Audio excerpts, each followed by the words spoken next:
Expert এডুকেশনের পক্ষ থেকে সবাইকে জানাই আমার সালাম। আসসালামু আলাইকুম। সাথে আছি আমি রোকসানা। তো এসএসসি 2025-এর জন্য আমরা পরিমিতি অর্থাৎ 16 অধ্যায়ের এই ম্যাথগুলা ইম্পর্টেন্ট আইডেন্টিফাই করেছি। ঠিক আছে, এই ম্যাথগুলা করলে মোটামুটি কমন পড়বে, যেহেতু 8টা বোর্ড দেখা যাবে, কোনো বোর্ডে এটা আসছে, কোনো বোর্ডে ওইটা আসছে। তাই আমাদের মোটামুটি আমরা আমাদের বোর্ডে কোনটা আসছে সেটা তো জানবো না, সবগুলাই করার চেষ্টা করব। এখানে যেগুলো আছে অন্তত পক্ষে সেগুলো বাদ দেওয়ার, যেন বাদ না যায় সেই চেষ্টাই করব। তাহলে এখানে আমি দেখো ওইগুলা ম্যাথের সাপেক্ষে আমি তোমাদের কিছু সৃজনশীল করে দেখাচ্ছি, বা ওই ম্যাথগুলাই প্র্যাকটিস করে দেখাইলে তোমরা বুঝতে পারবা যে আসলে ম্যাথগুলা কেমন। যেমন আমাদের এখানে কি বলছে, একটা বাগানের দৈর্ঘ্য 40 মিটার, প্রস্থ 30 মিটার, বাগানের ভেতরে সমান পার বিশিষ্ট একটি পুকুর আছে, পুকুরের ক্ষেত্রফল বাগানের ক্ষেত্রফলের হাফ অংশ। ক নাম্বার বলছে বাগানটার ক্ষেত্রফল কত। তাহলে ক নাম্বার কি, একটা বাগানের দৈর্ঘ্য 40 মিটার, প্রস্থ 30 মিটার, যেহেতু দৈর্ঘ্য প্রস্থ আলাদা তার মানে আমাদের বাগানটা কি আয়তাকার, তাই না? তাহলে দেওয়া আছে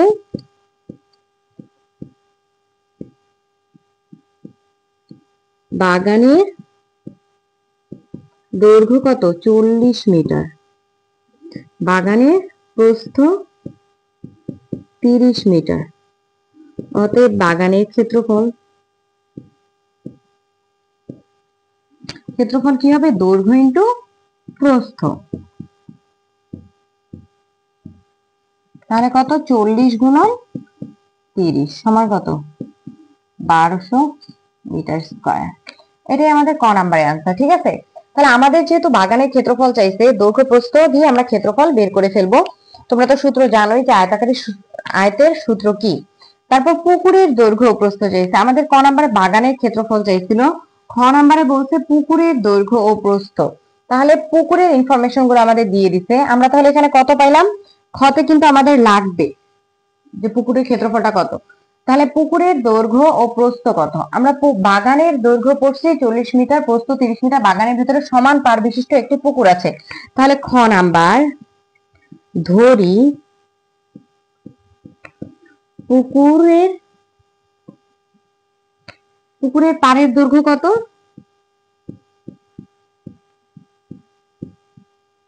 পাড়ের বিস্তারই বলো বা দৈর্ঘ্যই বলো, পুকুরের পাড়ের বিস্তার কত, x মিটার। ঠিক আছে, যেহেতু বলছে যে এটা যদি আমাদের বাগান হয়, আয়তাকার বাগানটা, এটা 40, এটা কত 30, তাহলে আমাদের বলছে যে সমান পার বিশিষ্ট কি পুকুরের, বাগানের ভিতরে কি আছে, সমান পার বিশিষ্ট একটি পুকুর আছে। তাহলে পুকুরটার পার গুলা সমান চারদিকে, এই যে বাগানের ভেতরে সমান পার বিশিষ্ট, এই যে সমান পার বিশিষ্ট একটা পুকুর আছে। ঠিক আছে, তাহলে আমরা এই পাড়ের বিস্তারটা কত ধরে নিলাম, x ধরলাম। তাহলে আমি যদি x ধরি, তাহলে আমার পুকুরের দৈর্ঘ্য কত হবে, দুই দিক থেকে পাড়ের বিস্তার, এইদিকেও x এইদিকেও x, প্রত্যেক দিকে x। তাহলে আমার কি হবে, এই 40-এর দুই পাশে x করে আছে না, তাহলে 40 মাইনাস কি 2x। সেম ভাবে এই 30-এর দুই দিকে, এই যে এখানে x আছে এখানে x আছে, 30 মাইনাস 2x, তাইলেই তো আমরা কি পাবো, পুকুরের দৈর্ঘ্য আর পুকুরের প্রস্থ পেয়ে যাবো। তাহলে এভাবেই আমরা বের করব, পুকুর পাড়ের বিস্তার কত, x মিটার, অতএব কত, পুকুরের দৈর্ঘ্য পুরা বাগানটার দৈর্ঘ্য কত ছিল, 40। এই যে পুরাটা, এইটুক পুরাটা 40, এর মধ্যে এই যে এইদিকে x পার বাদ গেছে আর এইদিকে x পার এইদিকে x বাদ গেছে, এইদিকে x, তার মানে কত, মাইনাস 2x। ঠিক আছে, ফার্স্ট ব্র্যাকেট দিলেও হবে, সমস্যা নাই। পুকুরের দৈর্ঘ্য আমরা বের করছি, এটা এবার কি পুকুরের প্রস্থ, পুকুরের প্রস্থ কত, সেম 30, মাইনাস দুই দিকে পার বাদ গেছে, এই যে এটা 30, এই পুরাটা কত 30, এই পুরাটা 30, এখান থেকে এই যে x, এই যে x বাদ, তাহলে বাকিটুকু তোমার কি পুকুরের প্রস্থ থাকে। অতএব পুকুরের ক্ষেত্রফল,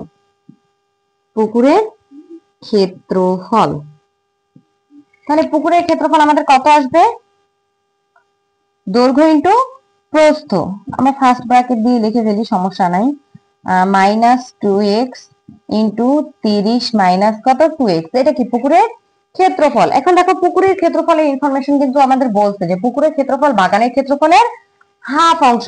তাহলে আমরা কিন্তু ক হতে পাই বাগানের ক্ষেত্রফল, আমরা কিন্তু কতে বাগানের ক্ষেত্রফল পাইছি, ক হতে পাই, কারণ পুকুরের ক্ষেত্রফলটা বাগানের ক্ষেত্রফলের কি হাফ। তাহলে আমরা বাগানের ক্ষেত্রফলটা আমাদের লাগবে, বাগানের ক্ষেত্রফল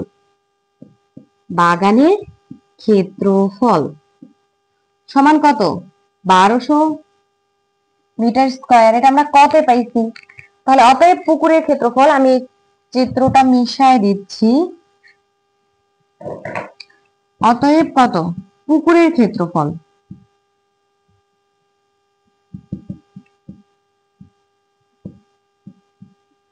পুকুরের ক্ষেত্রফল।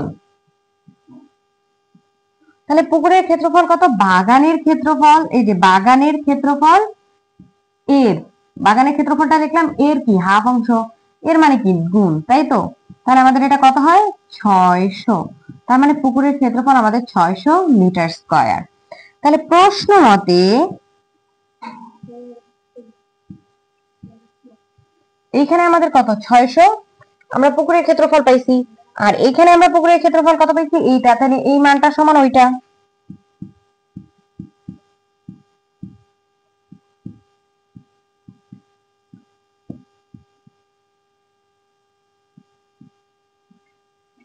তাহলে আমরা যদি এখন হিসাব করে দেই, 1200 মাইনাস কত? 80x মাইনাস, এটা দিয়ে আমরা গুণ করে দিচ্ছি, minus 60x plus 4x square equals two কত? 600। তাহলে আমরা বাকি ক্যালকুলেশনটা করে ফেলি। 600 যদি ওইদিকে 1200 ওইদিকে গেলে আমাদের কত হয়? 4x স্কয়ার মাইনাস এখানে কত হয়? 60 সাথে 120 মাইনাস 140x, আর 600টা এদিকে চলে আসলে প্লাস 600 থাকে। একবার আমি বিয়োগ করে নিয়েছি। এবার আমরা 4 কমন নেওয়ার চেষ্টা করব। 4 যদি কমন নেই তাহলে আমাদের কত থাকে? 4 কমন নিলে x স্কয়ার মাইনাস কত? 3 4 12, 4 5 20, তাই তো? x প্লাস কত? 4 15 60 শূন্য। তাহলে আমাদের কত থাকে? x square minus 35x plus কত? 150 ইকুয়ালস টু 0। তাহলে আমাদের কত হয়?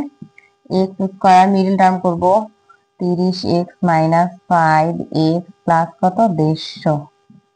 তাহলে আমরা যদি এখানে কমন নেই, আমাদের x, অতএব তোমরা মিডল টার্ম করে নিবা যে সমান 0। x ইকুয়ালস টু আমাদের দুইটা মান আসবে, একটা হলো 30 আর একটা হলো x ইকুয়ালস টু 5। এখন দেখো যে x এর মান কিন্তু আমাদের কয়টা আসছে? দুইটা, একটা হলো 30 আর একটা হলো 5। তাহলে x সমান, আমি যদি এদিকে লিখি, x সমান একটা কত আসছে? 30, আর একটা x সমান কত আসছে? 5। আমাদের কিন্তু এই মানটা গ্রহণযোগ্য হবে না, গ্রহণযোগ্য নয়। কেন গ্রহণযোগ্য নয়? কারণ দেখো আমার বাগানটারই প্রস্থ ছিল কত? এটা যদি আমার বাগানটা হয়, বাগানের ভিতরে কিন্তু পুকুর, বাগানটারই প্রস্থ ছিল 30। তাহলে পুকুরের প্রস্থ পার, মানে পুকুরের পারের আমরা এক্স কি ধরছি? পার। এই পারটুকু কেমনে 30 হবে? এটা তাহলে 30 হবে না। এই জন্য আমাদের কি এই মানটা গ্রহণযোগ্য না। তার মানে এক্স কি ইকুয়ালস টু 5 গ্রহণযোগ্য।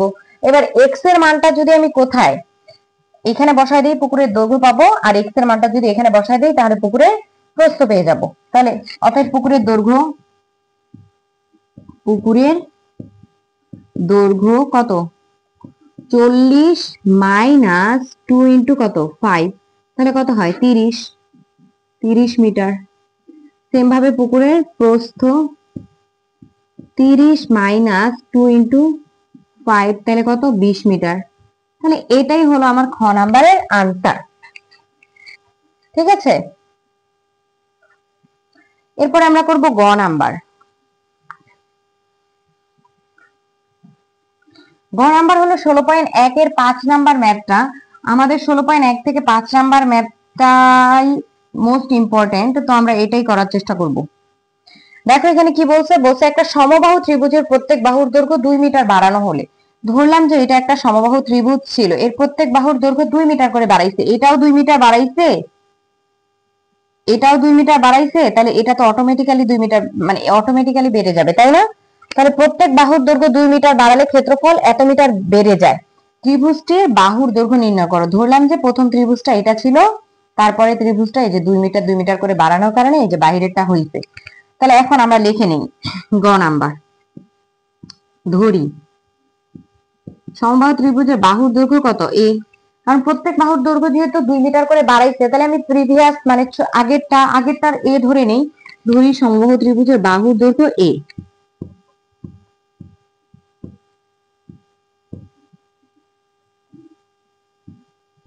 বাহুর দৈর্ঘ্য সমান এ মিটার। অতএব সমবাহু ত্রিভুজের কি ক্ষেত্রফল কত? সমবাহু ত্রিভুজের ক্ষেত্রফল √3/4a²। এবার কি বলছে? প্রত্যেক বাহুর দৈর্ঘ্য 2 মিটার বাড়ালে, তাহলে বাহুর দৈর্ঘ্য 2 মিটার বাড়ালে নতুন বাহুর দৈর্ঘ্য কত হবে? বাহুর দৈর্ঘ্য 2 মিটার বাড়ালে দৈর্ঘ্য হবে, বাড়ালে দৈর্ঘ্য হবে, দৈর্ঘ্য কত হবে? আগে ছিল a, এখন 2 মিটার বাড়াইছি, তাহলে a প্লাস 2 মিটার। তাহলে এই ক্ষেত্রে বাহুর দৈর্ঘ্য এখন আমার এইটা, তাহলে বাহুর দৈর্ঘ্য 2 মিটার বাড়ালে ক্ষেত্রফল কত? √3/4 বাহু স্কয়ার না, এখন বাহু কত? a প্লাস 2, এতক্ষণ a ছিল a স্কয়ার, তাহলে এখন a প্লাস 2 আছে, a প্লাস 2 স্কয়ার। এখন দেখো আমাদের প্রশ্ন বলছে যে বাহুর দৈর্ঘ্য 2 মিটার বাড়লে ক্ষেত্রফল এত মিটার বেড়ে যায় এত মিটার, তার মানে ক্ষেত্রফলের বৃদ্ধিটা এত। আমাদের পরে বাহুর দৈর্ঘ্য 2 মিটার বাড়ালে এটা ত্রিভুজ, আর আগের ত্রিভুজ ছিল কোনটা? এটা। তাহলে আমি নতুন ত্রিভুজ থেকে যদি আগের ত্রিভুজটা বিয়োগ দেই, তাহলে কি আমার এইটুকু কি বাড়তি ক্ষেত্রফল না? এই মানটাই কি আমার দেওয়া আছে না? তাহলে আমি যদি এই নতুন ত্রিভুজের ক্ষেত্রফলটা থেকে আগের ত্রিভুজের ক্ষেত্রফলটা বিয়োগ দেই, তাহলে তো আমার বাড়তি মানটা পাওয়া যায়। এটাই আমরা করব। তাহলে প্রশ্ন মতে, এখান দিয়ে আমি করছি প্রশ্ন মতে কত? নতুন ত্রিভুজের ক্ষেত্রফলটা কত? √3/4 a প্লাস কত 2 square minus √3/4 a square equals two কত? 6√3। তাহলে এবার আমরা √3/4 কমন নিব। √3/4 যদি কমন নেই, √3/4 কমন নিলে আমাদের এখানে কি থাকে? a plus 2 whole square. তো এটার জন্য আমি একবারে সূত্র ফেলে দেই, a square plus 2a plus কত 4 মাইনাস কত a স্কয়ার ইকুয়ালস টু কত? 6√3। তাহলে এই মানটা আমার এইদিকে চলে আসবে, আমি এদিকে করছি, এটা কাটা যায়। তাহলে আমাদের এখানে কত থাকে? 2a প্লাস 4, এখানে 6√3 ইন্টু কত? 4/√3। এদিকে √3 ওইদিকে গেলে ডিভাইড হয়ে যাবে, আর 4 ওইদিকে গেলে গুণ হয়ে যাবে। এটা কাটা। তাহলে আমাদের কত থাকে? 4 6 24। তাহলে 2a ইকুয়ালস টু 24 মাইনাস কত? 4। তাহলে a সমান আমার আলটিমেট মান কত আসবে? এখানে কত? 20/2 মানে কত হয়ে যাবে? 10। ঠিক আছে, তার মানে আমার কিন্তু চাইছিলই কি? ত্রিভুজটা বাহুর দৈর্ঘ্য, আর ত্রিভুজটা বাহুর দৈর্ঘ্য কিন্তু আমি a ধরে নিয়েছিলাম, তাই a সমান 10, এটাই आंसर।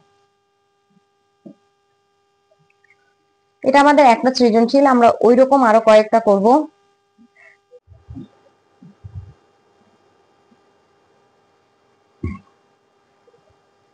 এখন আমরা আরেকটা সৃজনশীল দেখব, এটা ওই ইম্পর্টেন্ট ম্যাথ গুলারই, আর আমি বইয়ের ম্যাথটাই জাস্ট এখানে সৃজনশীল আকারে সাজিয়েছি, কোনো তথ্য চেঞ্জ করি নাই, মানগুলো যত ছিল ততই, শুধু দেখাইছি যে সৃজনশীল আকারে সাজাইলে ব্যাপারটা কেমন হবে। তাহলে আমাদের ক নাম্বার কি বলছে? পাইপের বাইরের বক্রতলের ক্ষেত্রফল। তাহলে বাইরের বক্রতলের ক্ষেত্রফল, বক্রতল কোনটুকু পার্ট?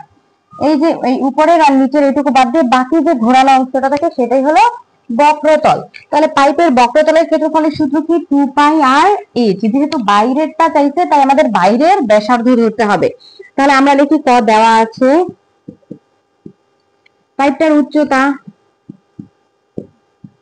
পাইপের উচ্চতা কত? 5 মিটার সমান কত? যেহেতু সবগুলো সেন্টিমিটারে আছে, এটাও আমি সেন্টিমিটারে নিয়ে নিব। পাইপের বাইরেরটা চাইছে, তাই আমি বাইরের ব্যাসার্ধ নিব। বাইরের ব্যাস, বাইরের ব্যাসার্ধ, পাইপের বাইরের ব্যাস, বাইরের ব্যাস সমান কত? বাইরের ব্যাস কত? d সমান 14 সেমি। পাইপের বাইরের ব্যাসার্ধ আর সমান 14 ভাগ কত? 2। তাহলে কত হয়? 7 সেমি। অতএব পাইপের বাইরের বক্রতলের ক্ষেত্রফল,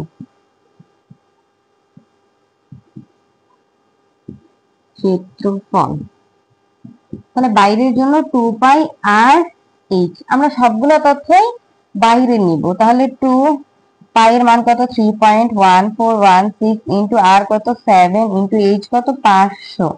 তাহলে এইখানে যে মানটা আমরা পাবো সেটাই আমাদের বাইরের বক্রতলের ক্ষেত্রফল 2 ইন্টু 3.1416 ইন্টু 7 ইন্টু 500। তাহলে আমাদের কত আসে?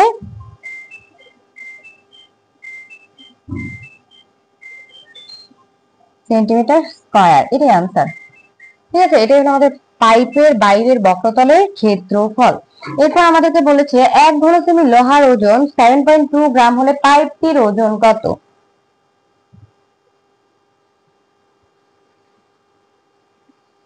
পাইপটির ওজনের জন্য আমাদেরকে কি বাই করতে হবে? যেহেতু লোহার পাইপ, পাইপটার মধ্যে কতটুকু লোহা আছে, তাই তো? তাহলে আমাদের পাইপ গুলা নর্মালি কি হয়, এই যে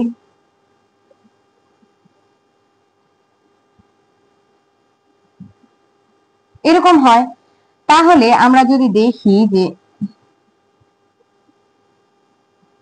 আমাদের কিন্তু পাইপটা কি, এই যে এই ভিতরের অংশটুকু শুধু কি ফাঁকা ফাঁপা, তাই তো? আর বাকি এগুলা কি লোহা, একটা বর্ডার থাকে না, এই যে লোহা।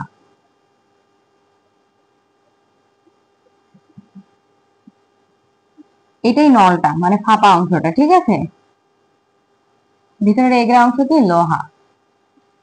তাহলে এই যে এটাই হলো আমার কি লোহার পাইপ। তাহলে আমাদের এই যে বাহিরের ব্যাসটা দেওয়া আছে, বাহিরের ব্যাসটা কত 14, আর এই যে ভেতরের ব্যাসটা দেওয়া আছে এটা কত 12, আর বাকিটুকু কিন্তু এগুলা কি লোহা।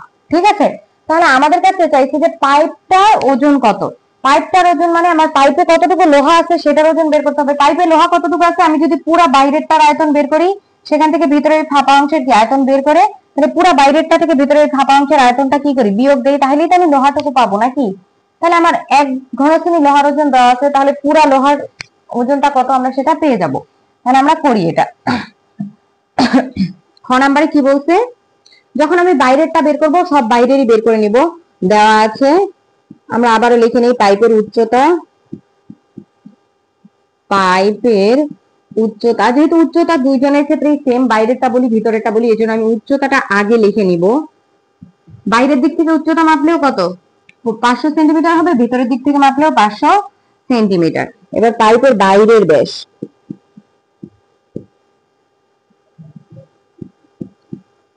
বাইরের ব্যাস কত 14 সেমি। অতএব পাইপের বাইরের ব্যাসার্ধ 14/2 সমান কত 7 সেমি। আমি যখন বাইরেরটা বের করব সব বাইরের একসাথে বের করব, তাহলে নিচে ডট ডট ডট দেওয়া যায়। এই যে পাইপের বাইরের আয়তন, একবার আয়তনটা বের করব। তারপর যেহেতু পাইপটা দেখো তো সিলিন্ডার আকৃতির না, তাহলে আয়তনের সূত্র আমার কি হবে, পাই আর স্কয়ার। এটাকে যদি আমরা আর দেই, স্মল হাতের আর দেই, যদি পাই আর স্কয়ার কত 8, তাহলে আমাদের এখানে কত হয় 3.1416 ইন্টু কত 7 স্কয়ার ইন্টু কত 500, তাই তো? তাহলে আমাদের এটা মান কত হবে, 3.1416 ইন্টু 7 স্কয়ার ইন্টু 500। তাহলে আমাদের এটা হয় 76969.2 কিউবিক সেন্টিমিটার। ঠিক আছে, যেহেতু আয়তন। এরপর আমরা কি করব, ভেতরের অংশের বের করব। তাহলে আমরা লিখি যে পাইপের ভেতরের কি ব্যাস, পাইপের ভেতরে ব্যাস কত 12 সেমি না? অতএব পাইপের ভেতরে কি ব্যাসার্ধ, ব্যাসার্ধ সমান কত 12/2 সমান কত হবে 6 সেমি। অতএব কি পাইপের ভেতরে আয়তন, পাইপের ভেতরে আয়তন। তাহলে এখানে আমি এই মানটাকে যদি r1 দিই, যেহেতু একটাকে r দিছি এটাকে r1 দিয়ে নিলাম, তাহলে পাই r1 square is 3.1416 into 6 square into 500। তাহলে এটা মানে আমাদের কত আসবে, 3.1416 ইন্টু 6 স্কয়ার ইন্টু 500 সমান আমাদের আসে 5654.8। তাহলে অতএব কি লোহার আয়তন, বাইরের আয়তন থেকে আমি ভিতরে ফাঁকা অংশটার আয়তন বাদ দিচ্ছি, তাহলে এখন কি থাকে লোহার আয়তন। অতএব লোহার আয়তন, লোহার আয়তনে কি হবে, বাইরের আয়তন থেকে ভেতরে ফাঁকা অংশের আয়তনটা বিয়োগ। তাহলে যদি আমরা বিয়োগ করি কত হবে 7696.2 মাইনাস 5654.8.8 কিউবিক সেন্টিমিটার। তাহলে এটা বিয়োগ করে আমাদের কত আসে সেটা দেখতে হবে।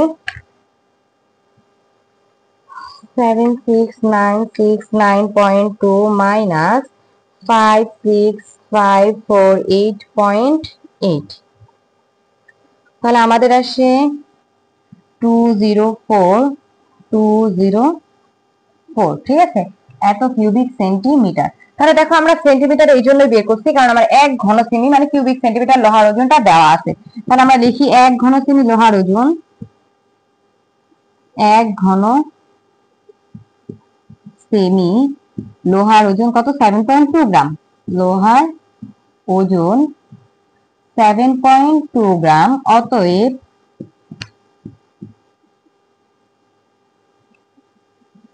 20420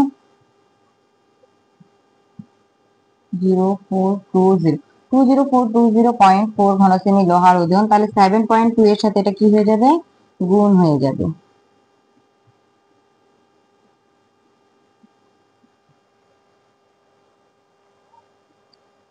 7.2।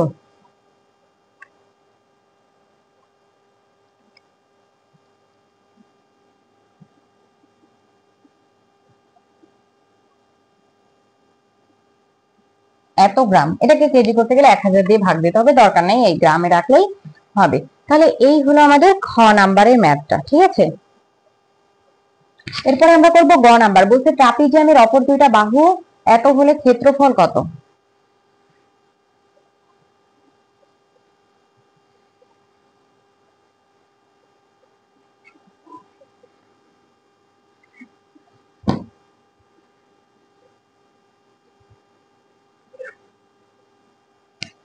ট্রাপিজিয়ামের অপর দুটি বাহু 10 ও 12 সেন্টিমিটার হলে ক্ষেত্রফল কত? ট্রাপিজিয়ামের সমান্তরাল বাহু, ট্রাপিজিয়াম হওয়া সত্ত্বেও জাস্ট দুইটা সমান্তরাল বাহু থাকতে হবে, আর কোনো শর্ত নেই।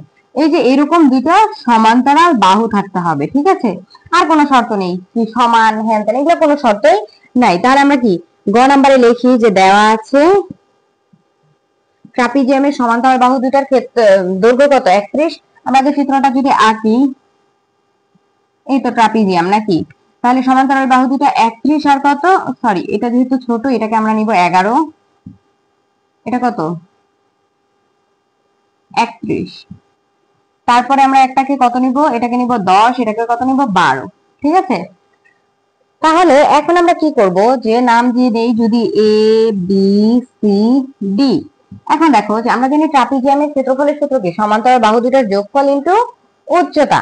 তাহলে এখানে আমাদের যে সমান্তরাল বাহু দুটার যোগফল জানি, আমরা কিন্তু উচ্চতা জানি না। উচ্চতা মানে কোনটা? এই যে এটা বা এটা, যাই বলো, ঠিক আছে, মানে সমান্তরাল বাহু দুটার মধ্যে যে দূরত্ব সেটাই কি আমাদের উচ্চতা।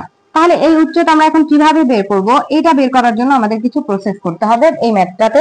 তাহলে আমরা কি করব? এবি এর সমান্তরাল করে, ঠিক এবি সমান্তরাল করে কি করব? ডিই কেটে নিব, ঠিক আছে। তাহলে এবি সমান্তরাল করে যেহেতু ডিই কাটছি, তার মানে এবি সমান কি হবে? ডিই। আর যেহেতু এবি সমান্তরাল করে কাটছি একই অ্যাঙ্গেলে, তাহলে এডি যত ডিইও কি তত। তাহলে আমরা বলি এটা 10, যেহেতু এডি কত? 10, তার মানে বিই কত? যেহেতু এডি 11, তার মানে বিইও কত? 11। তাহলে সিই কত? আমাদের 31 থেকে কি 11 বিয়োগ দিলে এটুকু কত থাকে? 20, ঠিক আছে। তাহলে আমরা এখান থেকে এটা পেয়ে গেলাম। তাহলে দেওয়া আছে ট্রাপিজিয়ামের সমান্তরাল বাহু দুটির দৈর্ঘ্য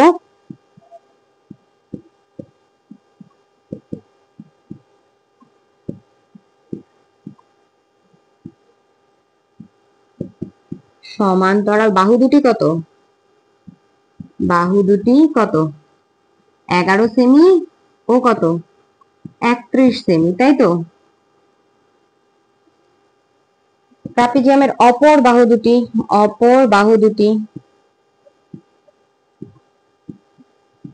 একটা কত? 10 সেমি, আরেকটা হলো 12 সেমি। 12 সেমি। তাহলে এখন আমরা কি করব? চিত্র হতে, এটাতে কিন্তু চিত্র আঁকতে হবে, নাহলে কিন্তু বুঝবা না, ঠিক আছে। তাহলে চিত্র হতে আমরা কি করব? এবি সমান্তরাল কি করব? ডিই কাটি। যদি এবি এর সমান্তরাল করে ডিই কাটি তাহলে এবি সমান আমাদের কি হয়ে যাবে, ডিই। তাহলে এবির মান কত আছে দেখো তো, 10। তার মানে আমার ডিই কত হচ্ছে, এই যে ডিই ইকুয়ালস টু কত হচ্ছে, 10, তাই না? আবার এডি সমান কি হচ্ছে, এডি সমান কি হচ্ছে, বিই।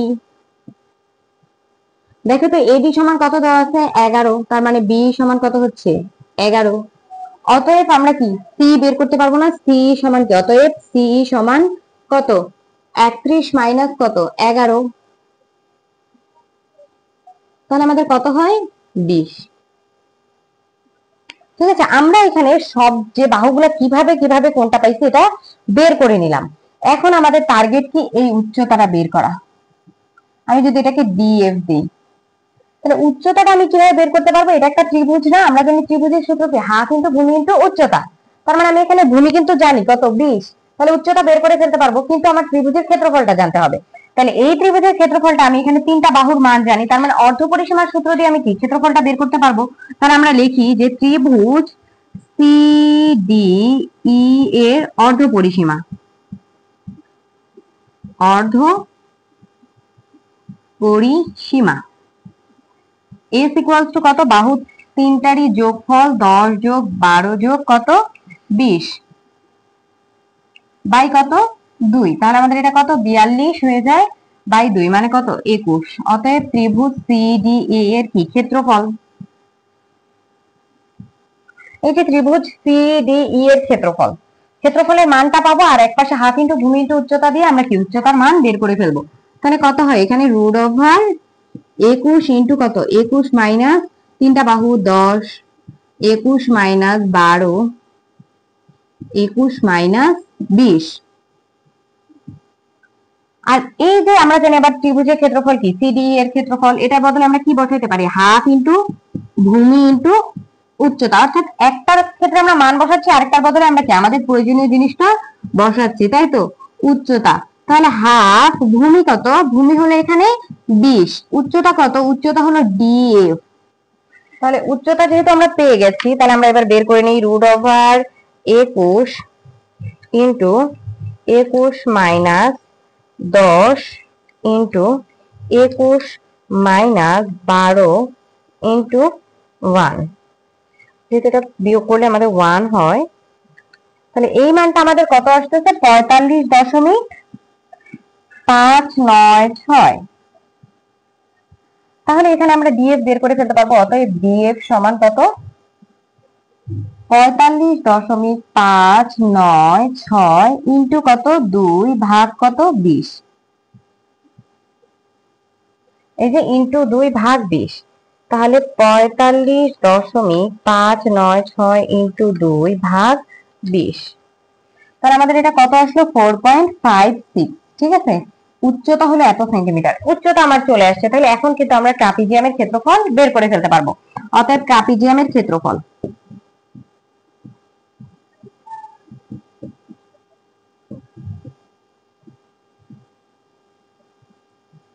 কত, হাফ ইন্টু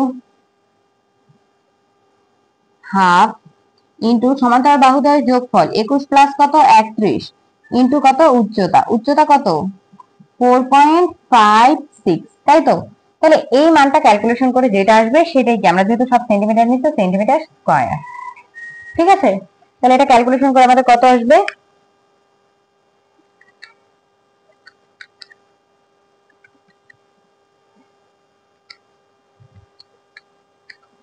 95.76। এটাই আনসার। ঠিক আছে, তাহলে এই হলো আমাদের গ নাম্বারের ম্যাথ। এই ম্যাথটা অনেক ইম্পর্টেন্ট কিন্তু, আর ছবি মাস্ট এই ম্যাথটাতে। ঠিক আছে,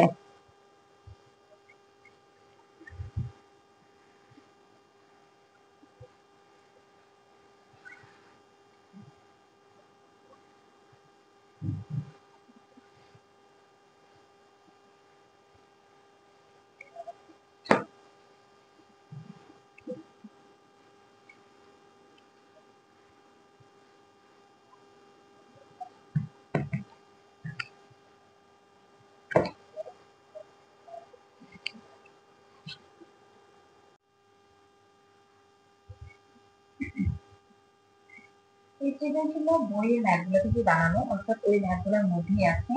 তো প্রথমে আমরা ক নাম্বারে কি বলেছি, ক নাম্বারটা উদ্দীপক লাগবে না। নিচে একটি রম্বসের পরিসীমা 180 সেন্টিমিটার এবং ক্ষুদ্রতম কর্ণটি 54 সেন্টিমিটার হলে কত ক্ষেত্রফল কত, তাই তো? কারণ আমরা জানি যে রম্বসের ক্ষেত্রফলের সূত্র কি হাফ ইন্টু d1 d2।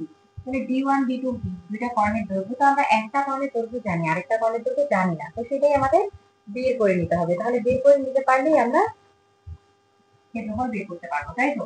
তাহলে লিখি যে ক দেওয়া আছে,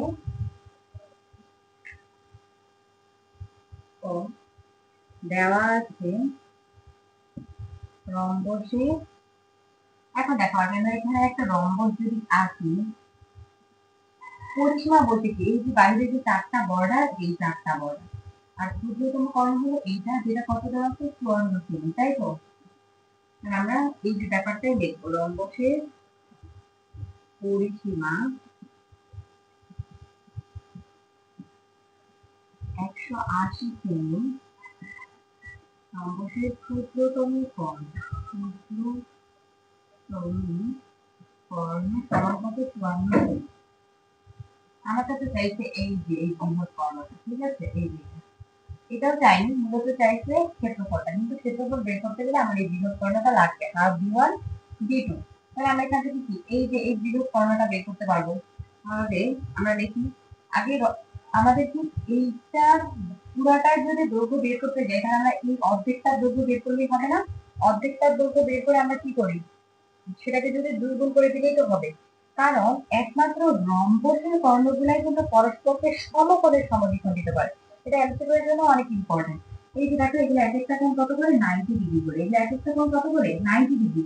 তাহলে একমাত্র রম্বসের কর্ণগুলাই পরস্পরকে কি করে সমকোণে সমদ্বিখণ্ডিত করে। তাহলে আমরা লিখবো, আমরা জানি রম্বসের কর্ণ সমকোণে আবার সমদ্বিখণ্ডিত করে, মানে সমান দুই ভাগে ভাগ করে। রম্বসের কর্ণদ্বয় পরস্পরকে সমকোণে সমদ্বিখণ্ডিত করে, সমকোণে সমদ্বিখণ্ডিত করে। তাহলে সমকোণে যেহেতু সমদ্বিখণ্ডিত করে, আমাদের এই পুরাটা সমান কত 54। তাহলে এইটুকু কত হবে 54 অর্ধেক কত 27। সমদ্বিখণ্ডিত, দ্বিখণ্ডিত মানে দুই ভাগে করে, সমান দুই ভাগ, তাহলে এইটুকু কত 27। পরিসীমা থেকে আমরা কি এগুলো এক একটা বাহুর দৈর্ঘ্য বের করতে পারবো না? পরিসীমা মানে কত চারটা বাহুর দৈর্ঘ্য, তার মানে চারটা 4 দিয়ে ভাগ দিলে একটা বাহুর দৈর্ঘ্য হয়ে যায়। তাহলে আমি এইটা জানি, এখানে কোনটা 90 ডিগ্রি, কারণ বললাম সমকোণে সমদ্বিখণ্ডিত, তাই আমি পিথাগোরাস দিয়ে এটা বের করতে পারবো না? অবশ্যই পারবো। ঠিক আছে? কিভাবে?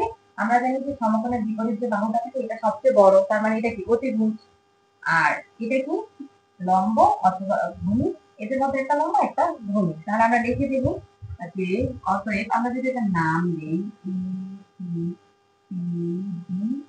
এটা ও, ঠিক আছে?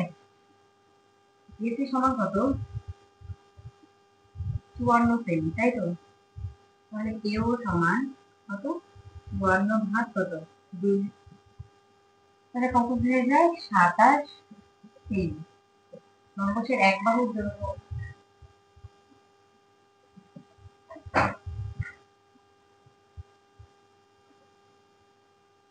এক বাহুর দৈর্ঘ্য বলতে কি যে কোনো এক বাহু, সেটা হতে পারে এবি বিসি, যেহেতু আমি এইটুকু আসছি এই কারণে আমি এক বাহুর দৈর্ঘ্য এবি ধরে নিলাম। পুরো পরিসীমা কত 180 ভাগ 4 যদি দেই তাহলে কত 4 4 16 হয়ে যায় কত 45 সেন্টিমিটার। ঠিক আছে? তাহলে আমি রম্বসের এক বাহুর দৈর্ঘ্য পেয়ে গেছি, রম্বসের কি পেয়েছি এই যে এইখানে এই বাহুটাও পেয়ে গেছি। তাহলে এখন পিথাগোরাসের সূত্র অনুসারে ত্রিভুজ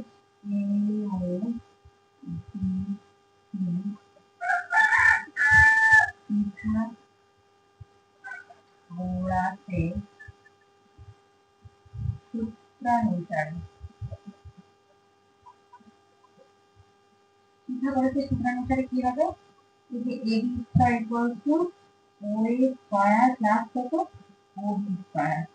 মানে আমরা কি করব ওবি স্কয়ার, তার মানে আমাদের কি কত হয়ে যাবে এবি স্কয়ার মাইনাস ও স্কয়ার। তাহলে এটা কত 45 স্কয়ার মাইনাস কত 27 স্কয়ার। আমরা যদি এই মানটা বের করে নিই, √45 স্কয়ার মাইনাস 27 স্কয়ার কত হবে? 36। তার মানে এই যে দেখো আমরা কিন্তু ওবি সমান কত পাইলাম? 36। তাহলে ফুল বিডি সমান কত? 2 ইন্টু 36। অতএব বিডি সমান কত? 2 ইন্টু ওবি না? তাহলে আমাদের কত হয়? 2 ইন্টু 36 সমান কত? 72। ঠিক আছে, তাহলে 72 সেন্টিমিটার। এটা হলো আমার বড় কর্ণটার দৈর্ঘ্য। অতএব কি রম্বসের ক্ষেত্রফল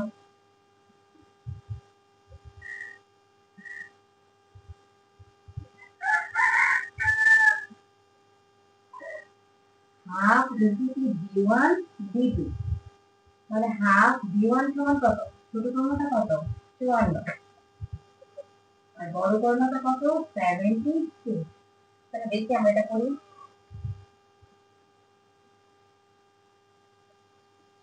এই বিন্দুটা আমাদের রম্বসের ক্ষেত্রফল। ঠিক আছে,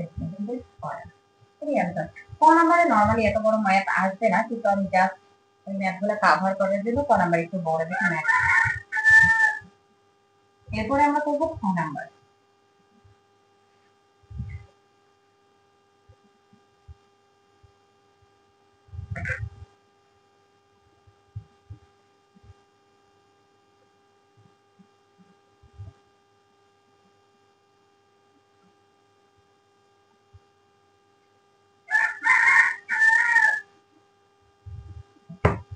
কি বলতে সামান্তরিকের ক্ষুদ্রতম কর্ণটি, আমাদের এখানে সামান্তরিকের ইনফরমেশন দেওয়া আছে। একটি সামান্তরিকের বাহুর দৈর্ঘ্য 30 সেন্টিমিটার ও 26 সেন্টিমিটার।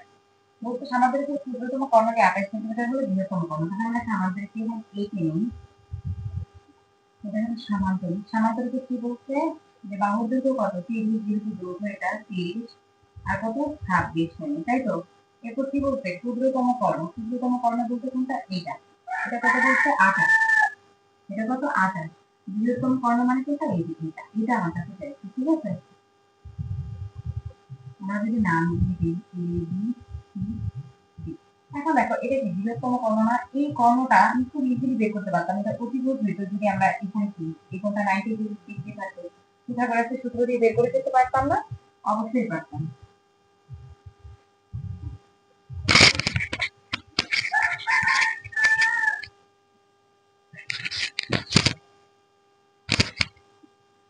ঠিক আছে, এই এখন দেখো যে এখানে আমাদের কি হয়, এই যে বিডিটা অতিভুজ আকারে আছে।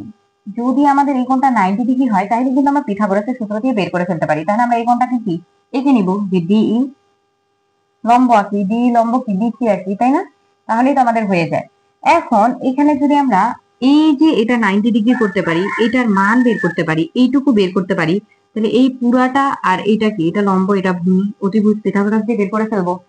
তাহলে দেখো এখন আমাদের খ নাম্বারটা আমরা শুরু করে দেই।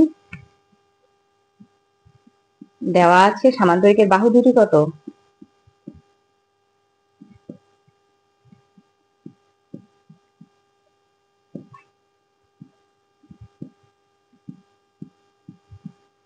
ছাব্বিশ সেমি ও 30 সেমি। ঠিক আছে, সামান্তরিকের ক্ষুদ্রতম কর্ণ। কর্ণ সমান কত? 28 সেমি। এখন দেখো যে আমরা এই যে এইটুকু বের করব, এটা মানে কি ফাইনালি এই ত্রিভুজটার উচ্চতা না? দেখো তো, বা এই ত্রিভুজটার উচ্চতা যেটাই বলো। ঠিক আছে, তাহলে আমরা কি করতে পারবো, আমরা কিন্তু এই যে এই ত্রিভুজটার যদি উচ্চতা বের করি তাহলে এটাই কিন্তু আমাদের ডি। আমরা কিন্তু এই ত্রিভুজের সব জানি, যেমন এই বাহুটা কত? 28, এটা কত? 30, এটা কত? 26, তাই না? অথবা তুমি এই ত্রিভুজের উচ্চতা বের করতে পারো, ঘুরে ফিরে সেম। তাহলে আমি যদি ত্রিভুজ এ সি ডি বা এ বি সি এর নেই তাহলেই হয়ে যাবে। তাহলে আমি এইখান থেকেই নিয়ে নিলাম ত্রিভুজ এ সি ডি।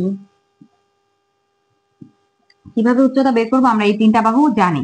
ত্রিভুজ এসিডি এর যদি ক্ষেত্রফল বের করি তিনটা বাহুর অর্ধ পরিসীমার সূত্র দ্বারা বের করে নিলাম ক্ষেত্রফলের মানটা। আবার আমরা জানি ত্রিভুজের ক্ষেত্রফল সমান কি? হাফ ইন্টু ভূমি ইন্টু উচ্চতা। আমি তো ভূমির মান জানি, সেই ভূমি আর হাফ যদি আমি বসাই দিই তাহলে উচ্চতা পেয়ে যাবো না?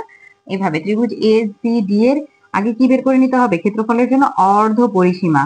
অর্ধ পরিসীমা, তাহলে অর্ধ পরিসীমা কত?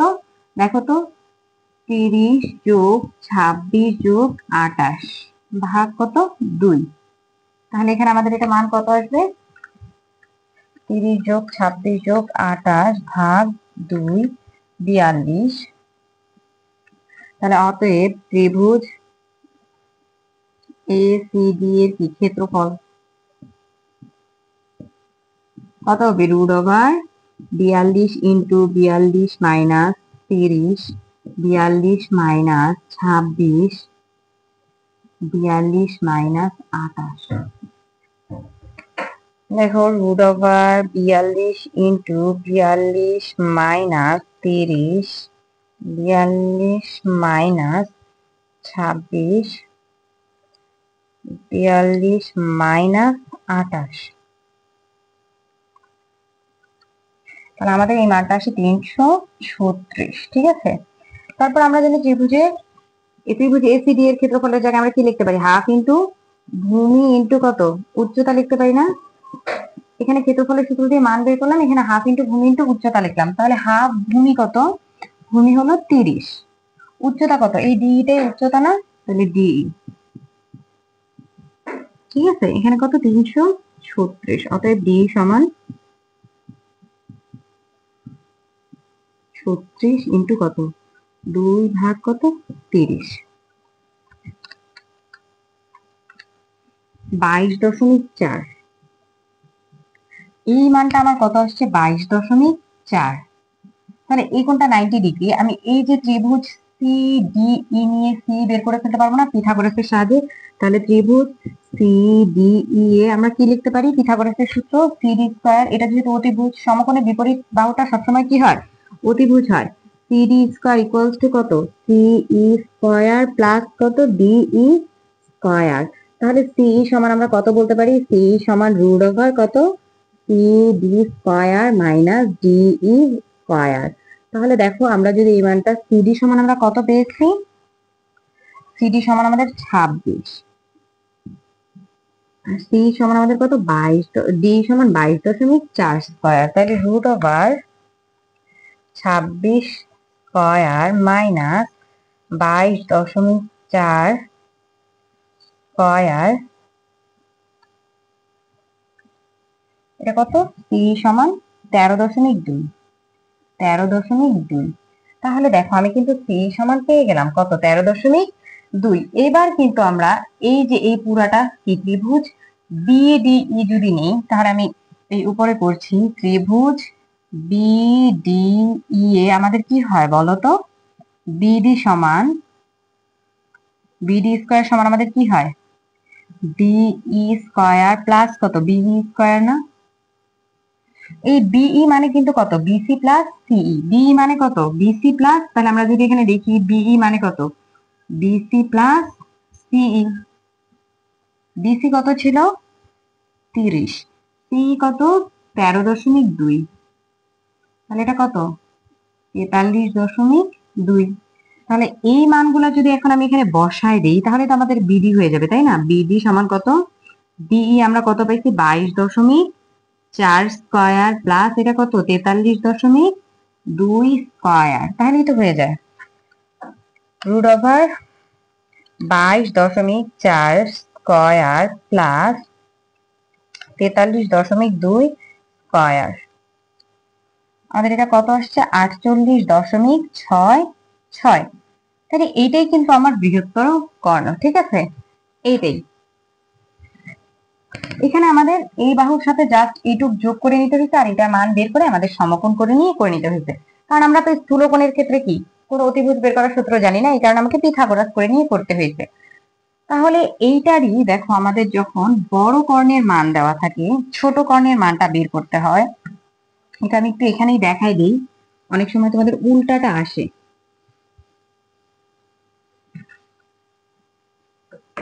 তাহলে দেখো সামান্তরিক এই সেম তথ্য, ধরো যে এটা সেম তথ্য দেওয়া আছে কত? এটা 30, এটা কত? 26। এবার আমাদের বললো যে বৃহত্তম কর্ণটা কত? ধরো যে বৃহত্তম কর্ণটা তোমার এখানে 70 বলে দিল। ঠিক আছে, বললো যে ক্ষুদ্রতম কর্ণটি কত, মানে এই যে এটা কত। এখন এখানেও কিন্তু এই যে এটা বের করতে হবে তোমার। তো এইটা বের করতে গেলে এটার জন্য তোমার কি হয়, এদিকে ত্রিভুজটা নিতে হবে, এদিকে ত্রিভুজটা নিতে হবে। না হলে তুমি যদি এটা করতে যাও, তোমাকে মাস্ট আগে কি, এটা একটা অতিভুজ, তোমাকে কি করতে হবে, এটার জন্য সমকোণ বানাই নিতে হবে। সমকোণ কি, এই যে দেখো, তুমি যদি এখানে একটা লম্ব আঁকো, এটাই কিন্তু সমকোণ হয়ে যায়, তাই তো? এই যে এখানে একটা লম্ব যদি আঁকো, এটাই কিন্তু সমকোণ হয়ে যায়, ঠিক আছে? তাহলে আমি যদি ধরি যে এখানে এ ই আঁকলাম, ঠিক আছে, তাহলে দেখো তো, আমরা এখানে এই যে এই ত্রিভুজের তিনটা মানই জানি না, এটা কত, 30, এটা 26, এটা 70। আমরা যদি এই ত্রিভুজের অর্ধসীমা দিয়ে এইটুকুর কি ক্ষেত্রফল নির্ণয় করি, ক্ষেত্রফলের মানটা দিয়ে আমরা হাফ ইন্টু ভূমি ইন্টু উচ্চতা করব। তাহলে ভূমির মান বসাই দিব, এই যে ভূমি জানি, হাফ জানি, উচ্চতাটা পেয়ে যাব না? তাহলে এই যে উচ্চতাটা যখন আমরা পাবো, তখন আমরা কি করতে পারবো, এইটুকু বের করে নিতে হবে আমাদের। এটুকু আমরা কিভাবে বের করে নিতে পারবো, এই যে আমরা উচ্চতাটা পেয়ে গেছি, এখান থেকে 26 পেয়ে গেছি, তাহলে আমি যদি এইটুকু বের করে নেই, বিই পরিমাণে বের করে নেই, তাহলেই তো হয়ে যায় নাকি, বিই বের করে নিলাম, তাহলে এতটুকু বের করে নিচ্ছি। আমার কাছে চাইছে কি, চাইছে এইটা, তাহলে এই যে এইটা চাইছে, এইটা, এটার জন্য আমার কোনটুকু ত্রিভুজ লাগবে, এইটুকু। তাহলে এই আমি যদি বিসি থেকে বিই বাদ দিই, তাহলেই তো আমি এই মানটা পাই। এটা উচ্চতা দ্বারা বের করে নিলাম, তারপর আমরা কি পিথাগোরাসের সূত্র থেকে এইটুকু বের করে বিসি থেকে এইটুকু বাদ দিলেই তো আমার এইটুকু হয়ে যায় নাকি? তাহলে হয়ে যায়। ওই এইটার ক্ষেত্রে যোগ করতে হয়, আর এখানের ক্ষেত্রে এইটুকু বিয়োগ করতে হয়। এটুকু যদি মাথায় রাখো তাহলেই হয়, ঠিক আছে? এরপরে দেখো কত বলছে, বলছে একটি সামান্তরিকের বাহুর দৈর্ঘ্য, এটা না, বলছে আবার একটি গাড়ির সামনের চাকা ও পেছনের চাকার ব্যাস যথাক্রমে 28 সেন্টিমিটার ও 35 সেন্টিমিটার। বলছে 88 মিটার পথ যেতে সামনের চাকা ও পেছনের চাকা কতবার ঘুরবে। আমাদের কিন্তু সামনের চাকা আর পেছনের চাকার ব্যাস দেওয়া আছে, তাহলে আমরা শুরু করে ফেলি। সামনের চাকার ব্যাস, যখন সামনের চাকা করব পুরাটাই সামনের চাকা করে ফেলবো। সামনের চাকার ব্যাস কত, 28 সেমি। সামনের চাকার ব্যাসার্ধ 28 ভাগ কত, 2, আর যদি ধরি 14 সেমি। অতএব আমরা পরিধি বের করব। কেন পরিধি বের করব, চাকার, চাকা কি বৃত্তাকার, আর একটা চাকা যখন একবার ঘুরে তখন কিন্তু তার পরিধি যত, সে ততটুকু দূরত্ব অতিক্রম করে, এই কারণে। তাহলে সামনের চাকার কত পরিধি, তাই তো, সমান কত, 2 পাই আর, তাহলে কত হয়, 2 × 3.1416 তাহলে এটা আমাদের কত হয়,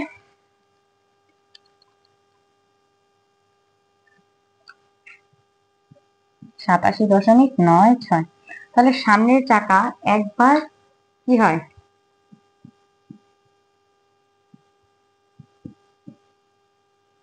একবার ঘুরলে অতিক্রম করে কি, এইটুকু দূরত্ব, তাই না?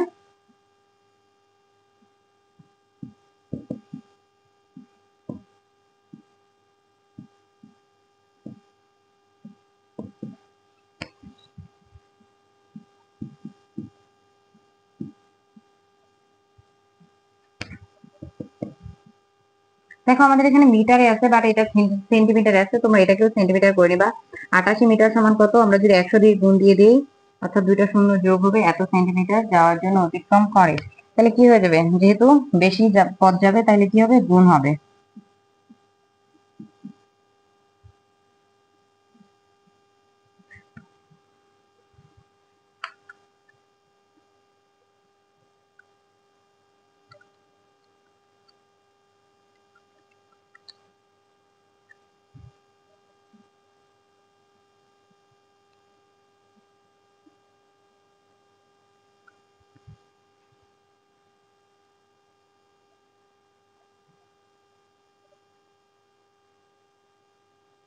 আমাদের ঘূর্ণনটা চাইছে, তাই না?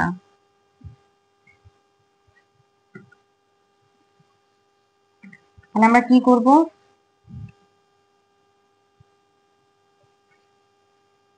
এত সেমি যেতে ঘুরে একবার,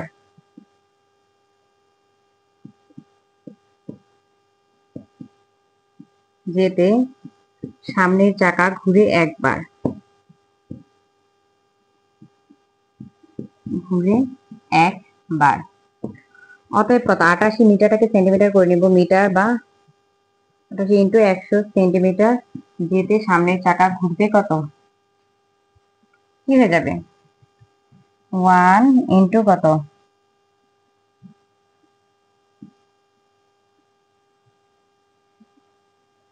8800 বাই কত, 87.96, যত হয় ততই আনসার।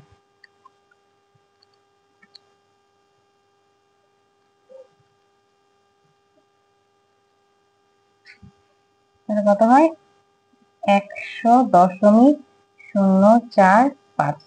এটাকে 100 বার ধরলেও হয়, ঠিক আছে। সেম ভাবে আমরা কি লিখবো, পিছনের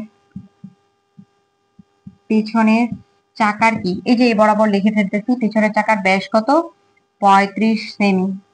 পেছনের চাকার তাহলে ব্যাসার্ধ কত হবে, এটাকে যদি R1 ধরি, 35 ভাগ কত, 2 সমান কত, 17.5 সেমি।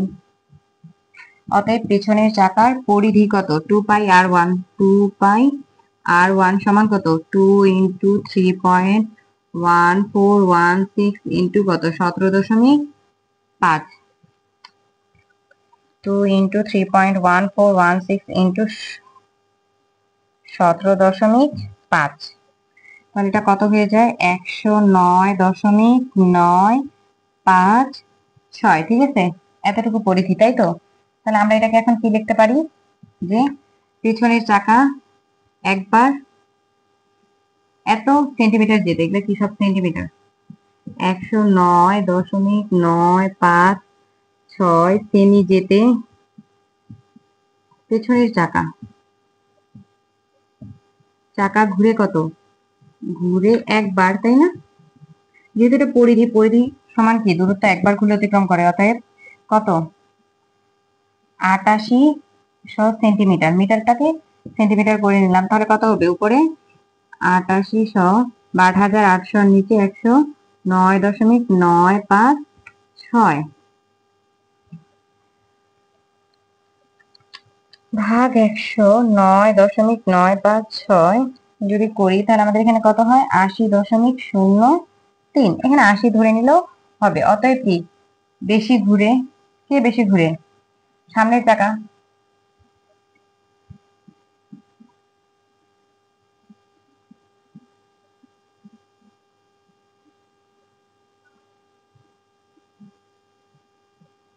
সামনের চাকা বেশি ঘুরে কত, আমরা যদি এটাকে 100 ধরি, মাইনাস কত, এটাকে যদি 80 ধরি, 20 বার, ঠিক আছে। তাই পুরো মান নিয়েও করতে পারো এত।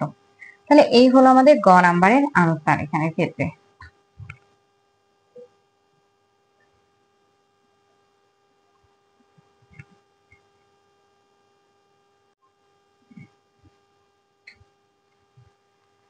এরপর দেখো বাকি থাকে তোমার 16.4-এর 10, 11, 12 ম্যাথ।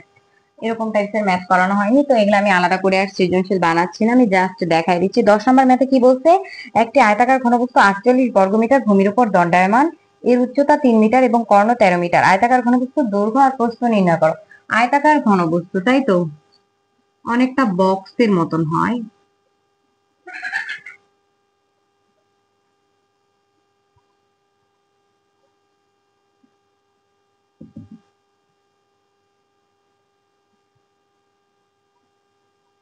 এরকম। তো আয়তাকার ঘনবস্তুটা 48 বর্গমিটার ভূমির উপর অবস্থিত। এই যে আর এইটুকু ধরো যে তার ভূমিটাকে টাচ করে আছে, এটুকু কত, 48 বর্গমিটার। তাইলে দেখো তো এটুকুতে কি আছে, দৈর্ঘ্য আর কি, প্রস্থ। তার মানে আয়তাকার ঘনবস্তুর ভূমির ক্ষেত্রফল কিন্তু কত, 48 বর্গমিটার। এইটুকু কিন্তু এখানে বুঝে নিতে হবে, ঠিক আছে। এইটুকু তোমার বলা থাকবে না। আর কি বলা আছে, যে উচ্চতা, এই যে এই উচ্চতাটা কত, 3 মিটার বলছে, এবং কর্ণ 13 মিটার। আয়তাকার ঘনবস্তুর দৈর্ঘ্য ও প্রস্থ নির্ণয় করো। তাহলে দেখো যে আমরা এখান থেকে কি পাই, যে চিত্র হতে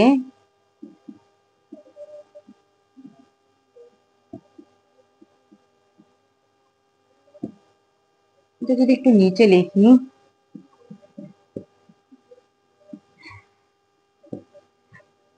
ঘনবস্তুর ভূমির ক্ষেত্রফল,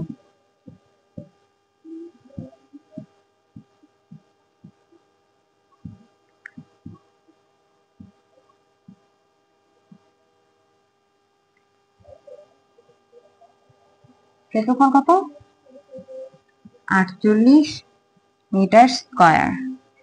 উচ্চতা কত,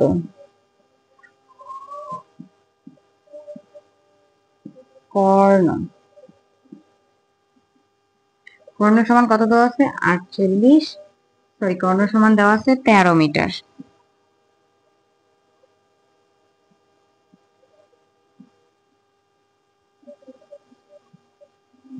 এখন দেখো যে আমরা কিন্তু জানি যে আয়তাকার ঘনবস্তু কত, কর্ণ সমান দেখো তো √a² plus b² plus c² সমান কত? 13, তাই না? তাহলে এইখানে দেখো যে আমরা দেখি এইটা থেকে আমরা যেহেতু সি এর মান, উচ্চতাটাকে যদি সি ধরে নেই জানি, তাহলে আমরা দেখি যে কতদূর পর্যন্ত আগাইতে পারি। a²b² প্লাস কত 3² আর রুটটা এদিকে গেলে স্কয়ার, অর্থাৎ আমরা দুই দিকে স্কয়ার করে নিলাম। a² প্লাস b² সমান কত দেখো তো এখানে 169 মাইনাস কত 9, তাহলে a² প্লাস b² সমান কত 160। ঠিক আছে, তাহলে এইখানে কিন্তু a² প্লাস b² দিয়ে আমাদের টার্গেট কি বলতো? এ আর বি নির্ণয় করা, কারণ আয়তাকার ঘনবস্তু দৈর্ঘ্য আর প্রস্থ চাইছে, উচ্চতাটা তো আমি সি ধরে নিচ্ছি, তার মানে এ আর বি কি? দৈর্ঘ্য আর প্রস্থ। এখন এটা দিয়ে কিন্তু আমরা দুইটা সূত্র জানি, তাই না? কি জানি? একটা হলো a plus B whole square minus 2ab, আরেকটা কি জানি? a minus B whole square plus 2ab। তাহলে এইটা থেকে কিন্তু আমি কি পাবো? এ মাইনাস বি এর মান পাবো, এটা থেকে এ প্লাস বি এর মান পাবো। তখন আমরা যদি 1 আর 2 নং সমীকরণ যোগ করে দিই তাহলে এ আর বি পাবো।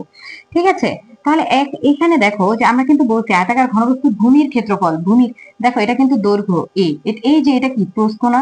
তাহলে ভূমির ক্ষেত্রফল, ক্ষেত্রফল ইন্টু কি? দৈর্ঘ্য ইন্টু প্রস্থ। এখানে তো আমি উচ্চতাটা কাউন্ট করে নিই, জাস্ট তলটা।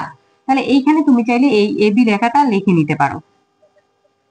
তাহলে দেখো যে আমরা এই যে এইখান থেকে কিন্তু দুইটা পার্ট বের করলাম, তাই তো? এই যে a² প্লাস b² সমান 60 এর একবার প্লাসের সূত্র ফেললাম, একবার মাইনাসের সূত্র ফেললাম, তাহলে 160, 60 না 160। তাহলে দেখো আমরা এখানে কত পাই? a plus B whole square, তাহলে 160 এর সাথে আমাদের কত 2 ইন্টু কত 48 কত যোগ হয়ে যায়, তাই তো? তাহলে 160 যোগ 2 ইন্টু 48 কত হয়? 256। এটাকে যদি আমরা রুট করে দেই 16, তাহলে a প্লাস বি সমান কত? 16। ঠিক আছে, এই স্কয়ারটা এদিকে গেলে রুট হয়ে যায়। আমাদের এটা সমান কত? 160। তাহলে আমরা এখানে a minus B whole square সমান কত হবে? 160 মাইনাস 2 ইন্টু কত 48, তাহলে 160 মাইনাস 2 ইন্টু 48, তাহলে এটা আমাদের কত হয়? 8 হয়। এ মাইনাস বি এর মান, স্কয়ারটা এদিকে আসলে রুট হয়ে যাবে। এটাকে আমরা 2 নং সমীকরণ দিব, এটাকে 1 নং সমীকরণ দিব। তাহলে 1 যোগ 2 যদি করি 1 প্লাস 2 ইমপ্লাইজ দ্যাট আমাদের কত হয়? এ প্লাস বি সমান কিন্তু কত ছিল? 16। এ মাইনাস বি সমান কিন্তু কত? 8। তাহলে দেখো এটা কাটা কত হয়? 2a ইকুয়ালস টু কত? 24। এ ইকুয়ালস টু কত? 12। এ এর মান তুমি যদি যে কোনো একটাতে বসাও বি পেয়ে যাবা। একে যদি বসাই, এ এর মান একে বসাই, 1 এ বসাই, তাই তো? তাহলে কত হয়ে যায়? আমাদের এখানে বি সমান, তাহলে এটা এদিকে আসলে মাইনাস হয়ে যাবে 12, তাহলে 4। ঠিক আছে, এটাই আনসার। দৈর্ঘ্য কত? 12 আর প্রস্থ হলো 4। যেহেতু এগুলো আমাদের কি ছিল? প্রতিটা মিটারে ছিল, মিটার হয়ে যাবে। এরপরে দেখো আমরা করব এর পরের ম্যাথটা, অর্থাৎ 11। এখানে 11 আর 12 ম্যাথ দেখাই শেষ করব।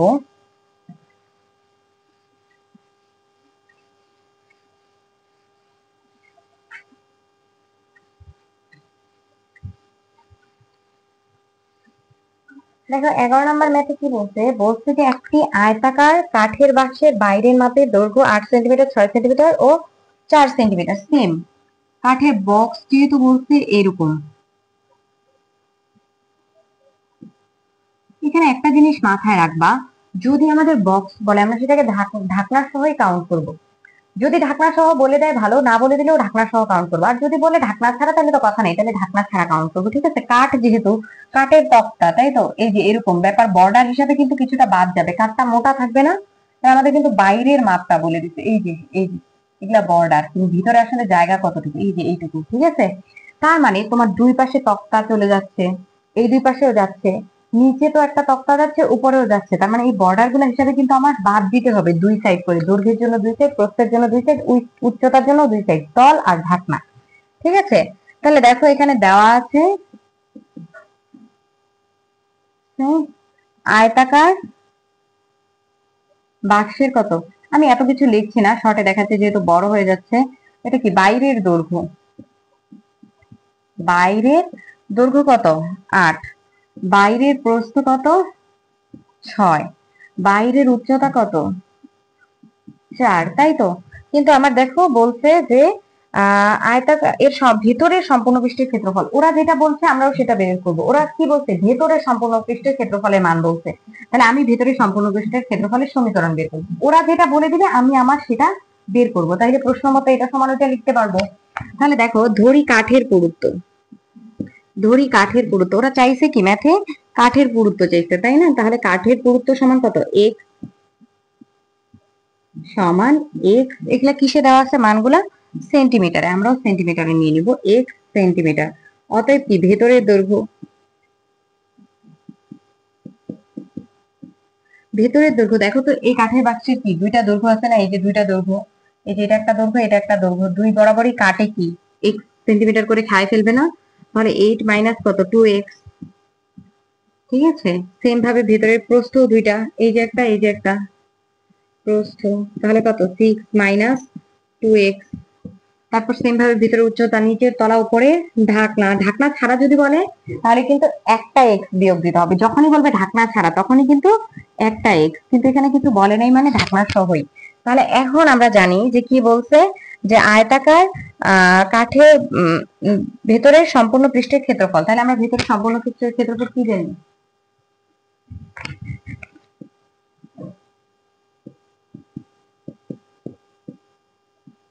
সম্পূর্ণ পৃষ্ঠের ক্ষেত্রফল, ক্ষেত্রফল সমান কত বলে দিচ্ছে 88 সেন্টিমিটার স্কয়ার, তাই না। ভেতরে সম্পূর্ণ পৃষ্ঠের ক্ষেত্রফল কি বলো 2 into AB plus BC plus CA সমান কত 88। তাহলে এখানে দেখো আমরা কিন্তু প্রতিটাই জানি, তাই তো। এটা এ ধরে নাও, এটা বি ধরে নাও, এটা সি ধরে নাও, যেহেতু ভিতরের মানগুলো বলছে আমরা এটা, তাহলে ওইটা যদি 2টা ওইদিকে চলে গেলে আমাদের এখানে কি থাকে এবি, এবি মানে কত 8 মাইনাস 2x, 6 মাইনাস কত 2x, তাই তো। তারপর প্লাস বিসি মানে কত 6 মাইনাস 2x, 4 মাইনাস 2x, তারপর প্লাস সি এ মানে কত 4 মাইনাস 2x, 8 মাইনাস 2x, 44টা দুইটা এদিকে আসলে এদিকে কি হয়ে যাবে 44, ঠিক আছে। তাহলে এখানে আমরা কি করব, এখানে আমরা ক্যালকুলেশন করব এই যে এভাবে, যে 6 আসতে কত 48, এখানে আমাদের 8 দুগুণা কত 16x মাইনাস 6 দুগুণা কত 12x প্লাস কত 4x স্কয়ার। এভাবে আমরা প্রতিটারই ক্যালকুলেশন করে এক্স এর মান বের করে নেব, ঠিক আছে। এক্স এর মানটা অবশ্যই দৈর্ঘ্য, দৈর্ঘ্য কত আছে 8, প্রস্থ কত আছে 6, উচ্চতা কত আছে 4, দৈর্ঘ্য প্রস্থ উচ্চতার চেয়ে কম হইতে হবে, কারণ উচ্চতায় যদি 4 সেন্টিমিটার হয় কাঠের পুরুত্ব কি কখনো 5 সেন্টিমিটার হতে পারবে, পারবে না সব, কারণ কাঠটা বক্সটার উচ্চতাই তো 4 সেন্টিমিটার, কাঠটা পুরুত্ব কিভাবে, বক্সটা যদি এতটুকু হয় কাঠটা সর্বোচ্চ এইটুকু এইটুকু হবে। তার মানে সবসময় দৈর্ঘ্য প্রস্থ উচ্চতার চেয়ে, এখানে এক্স এর আমরা দুইটা মান পাবো যেহেতু দ্বিঘাত সমীকরণ, দুইটা মান পাবো আমাদের, যেটা দেখা যাবে 4, 6 অথবা 8 এর চেয়ে বড়, মানে 4 এর চেয়ে সবচেয়ে কি হইতে হবে ছোট, সবচেয়ে ছোট মানের চেয়ে ছোট হইতে হবে, সেটাই একসেপ্টেবল। তো তোমরা এই ক্যালকুলেশনটা করে নিবা। তারপরে দেখো কি বলছে 12 নাম্বার বলছে লাস্ট ওয়ান আমাদের এখানে। আমি চেষ্টা করেছি মোটামুটি 16 অধ্যায়ের সব ইম্পর্টেন্ট ব্যাপারগুলা কাভার করার, তোমরাও হলো যে দেখে নিবা কোনো একটা দুইটা যদি ওই সাজেশনের মধ্যে থেকে বাদ যায়, আমি প্রথমে যে সাজেশনটা লিখেছিলাম তোমরা সেগুলা করে নিবা। 12 একটি দেওয়ালের দৈর্ঘ্য কত 25 মিটার, উচ্চতা 6 মিটার এবং পুরুত্ব 30 সেন্টিমিটার। একটি ইটের দৈর্ঘ্য প্রস্থ উচ্চতা দেওয়া আছে, দেওয়ালটি তৈরি করতে কতটি ইটের প্রয়োজন হবে। তাহলে দেখো যে 13 দেওয়ালের, তাই তো, দেওয়ালের দৈর্ঘ্য কত 25 মিটার, প্রস্থ এগুলো কিন্তু সব দেওয়ালের, হ্যাঁ 6 মিটার, পুরুত্ব দেওয়াল কিন্তু বেশি মোটা হয় না এরকম, তাহলে পুরুত্ব সমান কত, এটা কত দেওয়া আছে 30 সেমি, এই মানটাকে কিন্তু মিটারে করে নিতে হবে, অথবা এই মানগুলোকে কি করে নিতে হবে সেন্টিমিটারে করে নিতে হবে, ইচ্ছা। তাহলে আমরা করবো কত, এটাকে 100 দিয়ে ভাগ দিলে এত মিটার, তাহলে দেওয়ালের কত আয়তন পাওয়া যাবে না, আয়তন সমান কত দৈর্ঘ্য ইন্টু প্রস্থ ইন্টু পুরুত্ব বা উচ্চতা, যেটা ইচ্ছা বলতে পারো। তাহলে আমাদের এখানে কত হয় 25 ইন্টু 6 ইন্টু 0.3, ঠিক আছে, এটা কত 4.45 হয়, তাই তো। এরপর কত ইটের, সেম ভাবে আমরা ইটের আয়তন বের করবো। দেখো এটা একটা দেওয়াল, ঠিক আছে, ধরো যে এটা দেওয়ালটা, আয়তন দৈর্ঘ্য প্রস্থ। এখানে ইটের আয়তন গুলো যদি আমরা বের করি, তাহলে এই দেওয়ালের আয়তনকে আমি যদি ইটের আয়তন দিয়ে ভাগ দিই, তাহলেই কি আমরা এখানে কয়টা ইট লাগবে সেটা পাবো না? কারণ যেহেতু এই দেওয়ালটা এরকম ইট দিয়ে কি হবে, নির্মাণ হবে, তাহলে দেওয়ালের আয়তনকে আমি যদি কি করি, একটা ইটের আয়তন দিয়ে ভাগ দিই, তাহলেই তো হয়ে যাচ্ছে নাকি। এই কাজটাই আমরা করবো, এই জন্য এখন ইটের আয়তন বের করে নিবো, ঠিক আছে। ইটের যেহেতু দৈর্ঘ্য প্রস্থ উচ্চতা দেওয়া আছে, অতএব আমি আর লিখলাম না, ডিরেক্ট ইটের আয়তন লিখে নিচ্ছি। ইটের আয়তন কি হবে, দৈর্ঘ্য কত দেওয়া আছে, ইটের দৈর্ঘ্য 10 সেন্টিমিটার। এটাকে মিটারে করব, কারণ যেহেতু এখানে আমি ক্ষেত্রফলটা মিটার স্কোয়ারে নিয়েছি, সবগুলাই আমি মিটারে নিব। 100 দিয়ে ভাগ দিয়ে 0.05, উচ্চতাটা 0.03। তাহলে এখন দেখো এই মানটা আমার কত হবে, 0.1 ইন্টু 0.05 ইন্টু 0.03। তাহলে আমাদের এটা কত হয়, 1.5 ইন্টু 10⁻⁻⁴। অতএব ইটের সংখ্যা, ইটের সংখ্যা n ইকুয়ালস টু কত হবে, দেওয়ালের আয়তন বাই কত, ইটের আয়তন। কারণ দেওয়ালটাকে যেহেতু আমি ইট দ্বারাই নির্মাণ করব, তাহলে 45 ভাগ 1.5 ইন্টু 10⁻⁻ কত 4।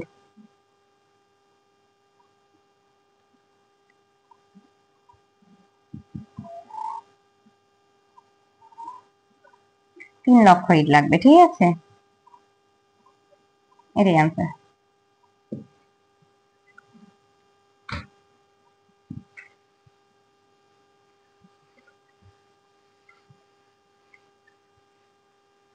আরেক রকমের ম্যাথ, সেটা হলো 16.3-এর আমি যে 10-এর গ বলেছি, অর্থাৎ তোমরা অধিকৃত এবং অনাধিকৃত চিত্রের যে ম্যাথগুলো আছে, এই ম্যাথগুলো খুব ভালো করে দেখে নেওয়ার চেষ্টা করবা। কারণ অধিকৃত অনাধিকৃত অংশের ম্যাথগুলো আসে এই যে, যেমন এইটা এরকম ছিল, আমি জাস্ট একটু দেখাই দিই।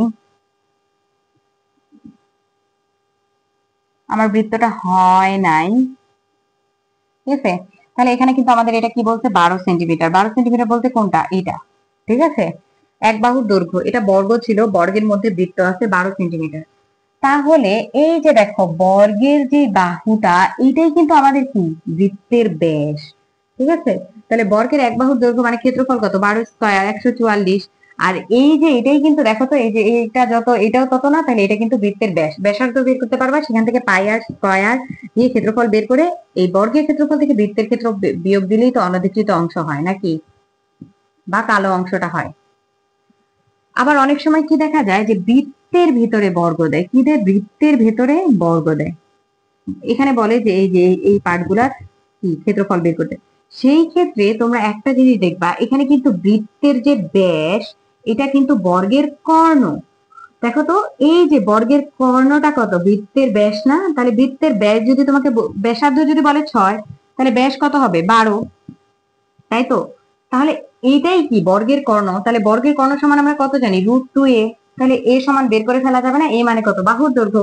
তখন সেটাকে স্কোয়ার করে দিবা, অর্থাৎ 12/√2 হলো কি, বাহুর দৈর্ঘ্য। এটাকে যদি স্কোয়ার করে দাও, তাহলে কিন্তু এটা কি, বর্গের ক্ষেত্রফল, ঠিক আছে।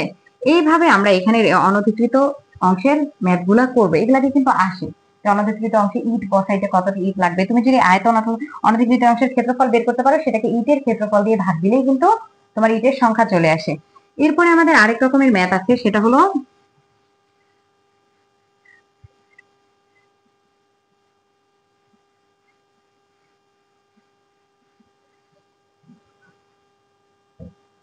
যে অনেক সময় আমরা কি করি, আয়তক্ষেত্রকে কি করি, এর চারদিকে ঘুরাই, এর বৃহত্তম বাহুর চারদিকে ঘুরাই। এটা একটা আয়তক্ষেত্র, ঠিক আছে। ধরো যে এটা একটা, বইটা একটা আয়তক্ষেত্র, এটাকে যদি আমরা এর বৃহত্তম বাহুর চারদিকে ঘুরাই, এই বইটা একটা আয়তক্ষেত্র, এর বৃহত্তম বাহু কোনটা, এটা, কারণ এটা দৈর্ঘ্য, এটা প্রস্থ, এটা কি উচ্চতা। তাহলে এর বৃহত্তম বাহুর যদি চারদিকে ঘুরাই, দেখো তো এটা কি হচ্ছে, এই যে বৃহত্তম বাহুর চারদিকে এইরকম গোল না, তার মানে কি হবে, আয়তক্ষেত্রকে তার বৃহত্তম বাহুর চারদিকে ঘুরাইলে কিন্তু সেটা কি হয়, সিলিন্ডার, ঠিক আছে। তার মানে উৎপন্ন ঘনবস্তুটি কিন্তু তখন কি হয়, সিলিন্ডার হয়। আর এই যে আমি যেহেতু এই দেখো বৃহত্তম বাহুর চতুর্দিকে ঘুরাচ্ছি, তার মানে উচ্চতাটা কিন্তু কত, বৃহত্তম বাহুর যে বৃহত্তম বাহুটা, সেটাই কিন্তু আমার কি হচ্ছে, উচ্চতা, কারণ এর চতুর্দিকে ঘুরাচ্ছি এই যে। আর ব্যাস কিন্তু কোনটা হচ্ছে, এই যে এটা প্রস্থটা। বুঝা কি গেছে, আয়তাকার ঘনবস্তুর দৈর্ঘ্যটা হচ্ছে তখন উচ্চতা, কারণ যেহেতু এর চতুর্দিকে ঘুরাচ্ছি।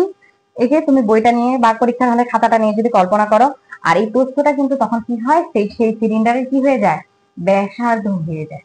এই যে ব্যাসার্ধ, নট ব্যাস, কারণ এই যে এভাবে ঘুরছে, এটা কি কেন্দ্রটা, এই যে ব্যাসার্ধ, ঠিক আছে। আর ত্রিভুজকে যদি আমরা কি করি, ত্রিভুজকে যদি আমরা তার চতুর্দিকে ঘুরাই, এই যে ত্রিভুজ, ধরো যে এখানে ত্রিভুজকে যদি, তাহলে কি ঝালমুড়ি বক্সের মতো উৎপন্ন হবে না? এটাকে যদি আমি কি করি, এর চতুর্দিকে ঘুরাই, তাহলে এরকম কি ঝালমুড়ি বক্সের মতো উৎপন্ন হবে, সেটা হবে কোণ। ঠিক আছে, এই জিনিসগুলো একটু মাথায় রাখার চেষ্টা করবা। তো আমি এই অধ্যায়ে ওভারঅল সবকিছু আলোচনা করার চেষ্টা করেছি, তারপরও তোমরা তোমাদের মতন করে আরেকবার দেখে নিবা। ধন্যবাদ সবাইকে।